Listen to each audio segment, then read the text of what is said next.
নমস্কার বন্ধুরা, দেখুন এই সমস্ত স্টেনলেস স্টিলের বালতিগুলো যেগুলো তলায় জয়েন্ট থাকে এখানে, এইগুলো কি হয় কিছুদিন পর তলা দিয়ে জল পড়তে লাগে। একটু ঝাল করার দরকার নেই, বা এই বালতিগুলো যদি তলাটা কেটে যায়, যদি এই জয়েন্ট দিয়ে জল বেরিয়ে এখান দিয়ে পড়ে, তাহলে কি করবেন? দুটো বালতির ক্ষেত্রে পদ্ধতি একই। এই যে এটা হচ্ছে এমসিল, এটা হচ্ছে বোনফিট।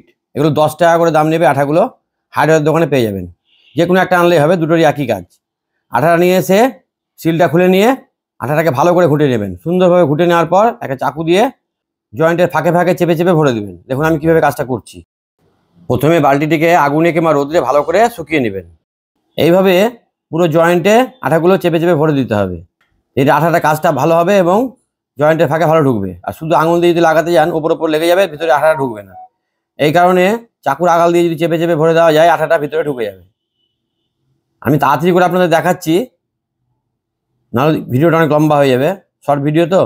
দেখুন আঙুল দিয়ে এবার চাপতে হবে। প্রথমে আগে আঠাটাকে ওই চাকুর আগাল দিয়ে চেপে চেপে ভরে দিতে হবে ভিতরে। পুরো রাউন্ডে ভরা হয়ে গেলে এবার চাকুটা রেখে দিয়ে আপনাকে আঙুল দিয়ে চেপে চেপে ওই জায়গাগুলোয় ভরে দিতে হবে। অ্যালুমিনিয়াম বালতি বা স্টেনলেস স্টিলের বালতির ক্ষেত্রে পদ্ধতি একই। এই পদ্ধতিতে করবেন। আঠাটা লাগানো হয়ে গেলে একদিন রেখে দিবেন, তারপরের দিন ব্যবহার করবেন। সকলে ভালো থাকবেন, সুস্থ থাকবেন। নমস্কার।